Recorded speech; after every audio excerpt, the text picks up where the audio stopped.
ಒಂದು ಕಡೆ ಕೇಂದ್ರದಲ್ಲಿ ನರೇಂದ್ರ ಮೋದಿಜಿ ನೇತೃತ್ವದ ಭಾರತೀಯ ಜನತಾ ಪಾರ್ಟಿ NDA ಸರ್ಕಾರ ವಕ್ಫ್ ಕಾಯ್ದೆಯನ್ನು ತಿದ್ದುಪಡಿ ತರಬೇಕು, JPC ಜಾಯಿಂಟ್ ಪಾರ್ಲಿಮೆಂಟರಿ ಕಮಿಟಿಯನ್ನು ಕೂಡ ರಚನೆ ಮಾಡಿ ಆ ಕಮಿಟಿ ದೇಶಾದ್ಯಂತ ಬೇರೆ ರಾಜ್ಯಗಳಿಗೂ ಕೂಡ ಭೇಟಿಯನ್ನು ಕೊಟ್ಟು ಮಾಹಿತಿಗಳನ್ನು ಸಂಗ್ರಹ ಮಾಡಿ ವಕ್ಫ್ ಅಮೆಂಡ್ಮೆಂಟ್ಗೆ ಒಂದು ತಿದ್ದುಪಡಿನ ತರಬೇಕು ಅಂತೇಳಿ ಪ್ರಯತ್ನ ನಡೀತಾ ಇರುವಾಗಲೇ ರೈತರ ಪರವಾಗಿ ಹೋರಾಟವನ್ನು ಮಾಡಬೇಕು, ಧ್ವನಿ ಎತ್ತಬೇಕು, ರೈತರಿಗೆ ಒಂದು ಧೈರ್ಯ ತುಂಬತಕ್ಕಂಥ ಕೆಲಸ ಮಾಡಬೇಕು ಅಂತೇಳಿ BJP 3 ತಂಡಗಳಲ್ಲಿ ರಾಜ್ಯ ಪ್ರವಾಸವನ್ನು ಮಾಡ್ತಾ ಇದ್ದೇವೆ. ನಿನ್ನೆ ದಿನ ಬೀದರ್ ಹಾಗೂ ಗುಲ್ಬರ್ಗಾದಲ್ಲಿ ಬಹಳ ಯಶಸ್ವಿಯಾಗಿ ಒಂದು ಪ್ರತಿಭಟನಾ ಸಭೆ, ಸಾವಿರ ಸಂಖ್ಯೆಯಲ್ಲಿ ರೈತರು ಕೂಡ ಭಾಗವಹಿಸಿದ್ರು. ಹೋರಾಟ ಬಹಳ ಯಶಸ್ವಿಯಾಗಿ ಇವತ್ತು ಬೆಳಗ್ಗೆನೂ ಸಹ ಶಹಾಪುರದಲ್ಲಿ ಹೋರಾಟವನ್ನು ಮುಗಿಸ್ಕೊಂಡು ಇವತ್ತು ಲಿಂಗಸೂರಿಗೆ ಬಂದಿದ್ದೇವೆ. ರಾಜ್ಯ ಸರ್ಕಾರ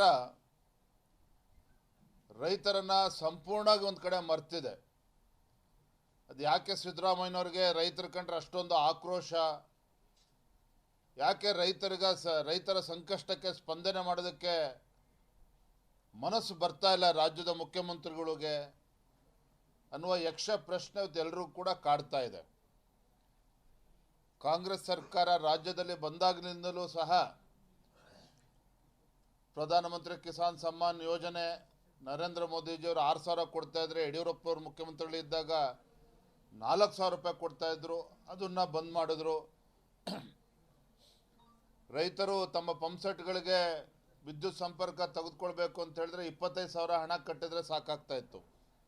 ಆದರೆ ಸಿದ್ದರಾಮಯ್ಯ ಸರ್ಕಾರ ಬಂದ ಮೇಲೆ 2.5 ರಿಂದ 3 ಲಕ್ಷ ರೂಪಾಯಿ ಇವತ್ತು ನಮ್ಮ ರೈತ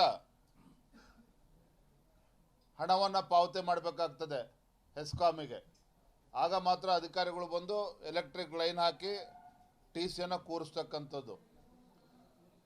ಬೊಮ್ಮಾಯಿಯವರಿದ್ದಾಗ ರೈತ ವಿದ್ಯಾನಿಧಿನ ತಂದರು, ಅದನ್ನು ಕೂಡ ಕಲ್ಲಾಗ್ತಕ್ಕಂಥ ಕೆಲಸ ಸಿದ್ದರಾಮಯ್ಯ ಸರ್ಕಾರ ಮಾಡಿದೆ. ಒಟ್ಟಾರೆಯಾಗಿ ಸಿದ್ದರಾಮಯ್ಯನವರ ನೇತೃತ್ವದ ಕಾಂಗ್ರೆಸ್ ಸರ್ಕಾರ ಚುನಾವಣೆಯನ್ನು ಗಿಮಿಕ್ಗಳನ್ನು ಮಾಡಿ 4-5 ತಿಂಗಳು ಯಾವುದೇ ಗ್ಯಾರಂಟಿಗಳನ್ನು ಕೊಡದೇನೆ ವೋಟಿಂಗ್ ಮತದಾನ ಆಗ್ತಕ್ಕಂಥ 3 ದಿನ ಮುಂಚಿತವಾಗಿ ಹಣ ವರ್ಗಾವಣೆ ಮಾಡಿ ಚುನಾವಣೆ ಗೆಲ್ತಕ್ಕಂಥ ಟೆಕ್ನಿಕನ್ನು ಕಲ್ತಿದ್ದಾರೆ. ಆದರೆ ಈ ನಾಡಿನ ರೈತರಿಗೆ, ಬಡವರಿಗೆ ಮೋಸ ಮಾಡ್ತಕ್ಕಂಥ ಕೆಲಸ ಮಾಡ್ತಾ ಇದ್ದಾರೆ. ಯಾವುದೇ ಅಭಿವೃದ್ಧಿ ಕೆಲಸ ಕಾರ್ಯಗಳು ಕೂಡ ನಡೀತಾ ಇಲ್ಲ. ಯಾವುದೇ ಅಭಿವೃದ್ಧಿ ಕೆಲಸ ಕಾರ್ಯಗಳು ಯಾವುದೇ ವಿಧಾನಸಭಾ ಕ್ಷೇತ್ರದಲ್ಲಿ ಅನುದಾನವೇ ಕೊಡ್ತಾ ಇಲ್ಲ ಮುಖ್ಯಮಂತ್ರಿಗಳು, ಈ ಕಾಂಗ್ರೆಸ್ ಸರ್ಕಾರ. ಹಾಗಾಗಿ ಇವತ್ತು ಆಡಳಿತ ಪಕ್ಷದ ಶಾಸಕರು ಒಂದು ಕಡೆ ಹೇಳ್ತಾರೆ, ಆತ್ಮಹತ್ಯೆ ಮಾಡ್ಕೊಳ್ತಕ್ಕಂಥ ಪರಿಸ್ಥಿತಿ ಬಂದಿದೆ ಅಂತೇಳಿ ರಾಜು ಕಾಗೆ ಅಂತವ್ರು ಹೇಳ್ತಾರೆ. ಗ್ಯಾರಂಟಿಗಳಿಂದ ನಮ್ಮ ಕ್ಷೇತ್ರದ ಅಭಿವೃದ್ಧಿ ಶೂನ್ಯ ಆಗಿದೆ ಅಂತೇಳಿ RV ದೇಶಪಾಂಡೆ ಅಂತವರು ಕೂಡ ಹೇಳ್ತಾ ಇದ್ದಾರೆ.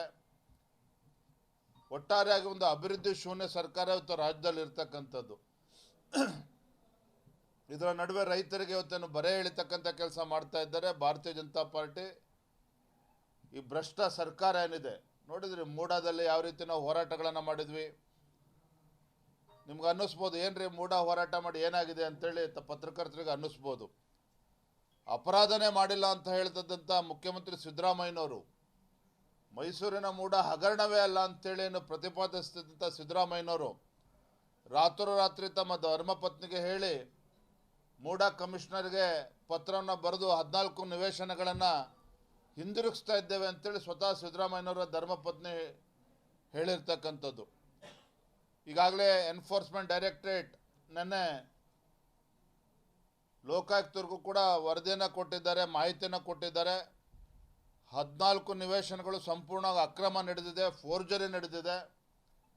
ಜೊತೆಗೆ 700 ಕೋಟಿಗೂ ಹೆಚ್ಚು ಒಂದು ಭ್ರಷ್ಟಾಚಾರ ಮೈಸೂರಿನ ಮೂಡಾದಲ್ಲಿ ನಡೆದಿದೆ. ಕಾಂಗ್ರೆಸ್ ಸರ್ಕಾರ ಬಂದ ಮೇಲೆ ಅಕ್ರಮವಾಗಿ ನಿವೇಶನಗಳನ್ನು ಮಾರ್ಕೊಂಡಿದ್ದಾರೆ.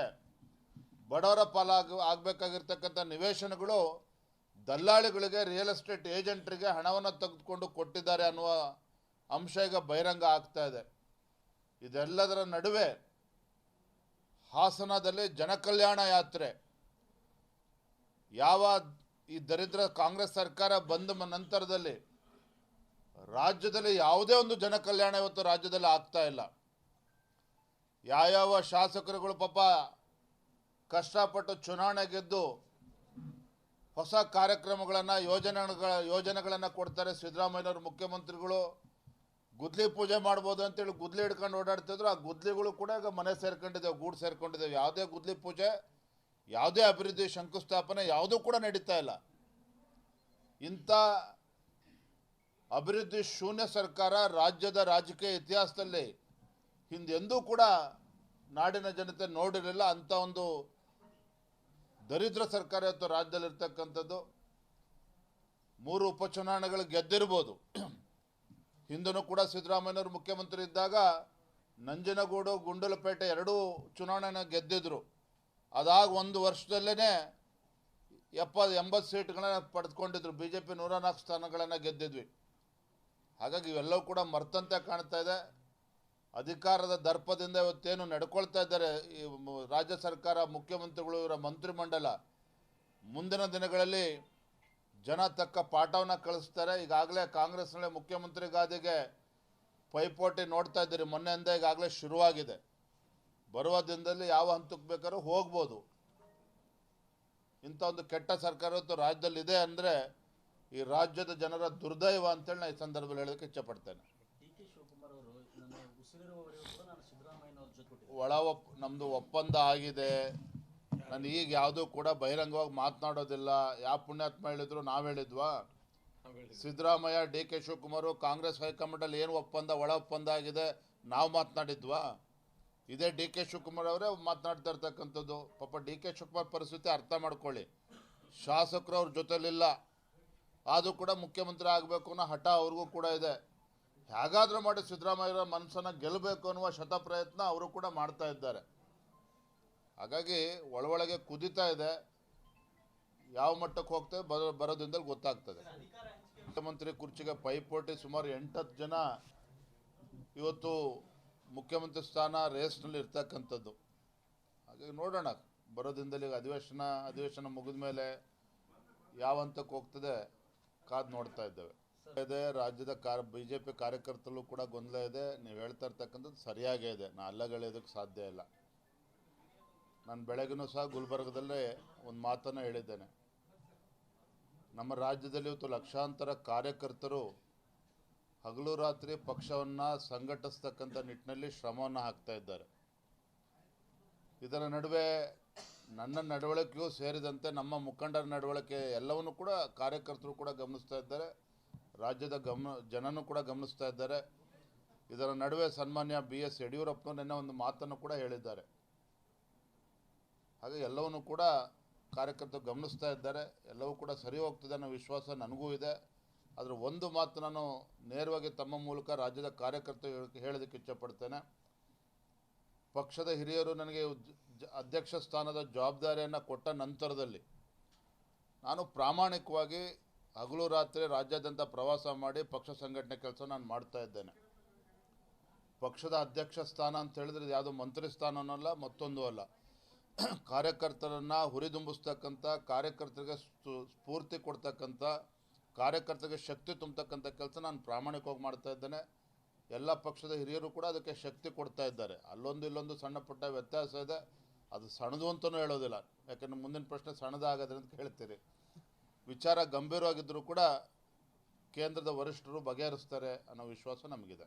ಕಾಂಗ್ರೆಸ್ ಅಲ್ಲಿ ಪವರ್ ಶೇರಿಂಗ್ ಏನು ಸರ್? ಅದು ಕಾಂಗ್ರೆಸ್ ಅಲ್ಲಿ ಪವರ್ ಶೇರಿಂಗ್ ಬಗ್ಗೆ ಚರ್ಚೆ ನಡೀತಾ ಇದೆಯಲ್ಲ, ಏನದು? ಈ ಒಂದು ಪ್ರಶ್ನೆಯನ್ನು ಹುಟ್ಟಾಕಿರ್ತಕ್ಕಂಥದ್ದು ರಾಜ್ಯದ ಉಪಮುಖ್ಯಮಂತ್ರಿಗಳು DK ಶಿವಕುಮಾರ್ ಅವರು. ಸೊ ಬರೋದ್ರಿಂದಲೇ ಅವರೇ ಅದನ್ನು ರಾಜ್ಯದ ಜನರ ಮುಂದೆ ಬಿಚ್ಚಿಡ್ತಾರೆ.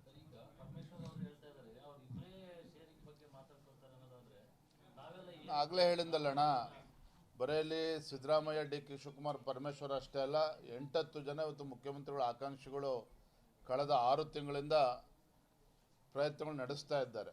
ಬರೋದ್ರಿಂದಲೇ ಎಲ್ಲವೂ ಕೂಡ ಬಹಿರಂಗ ಆಗ್ತದೆ. ಕುಣಿಯಕ್ಕೆ ಬರದವನು ನೆಲ ಡೊಂಕು ಅಂತ ಹೇಳಿದಂತೆ ಗ್ಯಾರಂಟಿಗಳು ಈಡೇರಿಸೋದಕ್ಕೆ ಸಾಧ್ಯ ಆಗ್ತಾ ಇಲ್ಲ. ಇವತ್ತು ವಿದ್ಯಾರ್ಥಿಗಳಿಗೆ ಸ್ಕಾಲರ್ಶಿಪ್ ಕೊಡ್ತೀವಿ ಅಂತ ಹೇಳಿದರು. ಅದ್ರ ಬಗ್ಗೆನೂ ಇವತ್ತು ಚಕಾರ ಎತ್ತಾ ಇಲ್ಲ. ಯಾಕಂದರೆ ಇವತ್ತು ಸರ್ಕಾರಿ ನೌಕರಿಗೆ ಸಂಬಳ ಕೊಡೋದಕ್ಕೂ ಕೂಡ ಸಾಧ್ಯ ಆಗ್ತಾಯಿಲ್ಲ ಸರ್ಕಾರಕ್ಕೆ.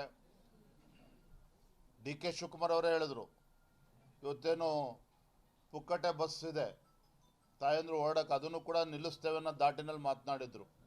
ಏನು ಹೇಳಿದ್ರು ಮಲ್ಲಿಕಾರ್ಜುನ್ ಖರ್ಗೆ ಅವರು ಚಾಟಿ ಬೀಸಿದ್ರು, ನಿಮ್ಮ ಯೋಗ್ಯತೆಗೆ ಎಷ್ಟು ಹಣ ಇದೆ ಅದ್ರ ತಕ್ಕಂತೆ ಯೋಜನೆಗಳನ್ನು ಕೊಡಿ, ಆಗದೆ ಇದ್ದರೆ ದಯವಿಟ್ಟು ಆಶ್ವಾಸನೆ ಕೊಡಬೇಡಿ ಅನ್ನೋ ಮಾತನ್ನು ಸ್ವತಃ ಮಲ್ಲಿಕಾರ್ಜುನ್ ಖರ್ಗೆ ಅವರೇ ಹೇಳಿದರು. ಈಗ ಸುರ್ಜೇವಾಲಾ ಮತ್ತು ಕಾಂಗ್ರೆಸ್ ಮುಖಂಡರಿಗೆ ಜ್ಞಾನೋದಯ ಆಗ್ತಾ ಇದೆ. ಅವರ ಗ್ಯಾರಂಟಿಗಳನ್ನು ಈಡೇರಿಸೋದಕ್ಕೆ ಸಾಧ್ಯ ಆಗೋದಿಲ್ಲ ಅನ್ನೋ ಮನವರಿಕೆ ಆಗಿದೆ. ಆ ಸತ್ಯವನ್ನು ಈ ರೀತಿ ಬಿಚ್ಚಿಡ್ತಕ್ಕಂಥ ಪ್ರಯತ್ನ ಮಾಡ್ತಾ ಇದ್ದಾರೆ. ಧನ್ಯವಾದ.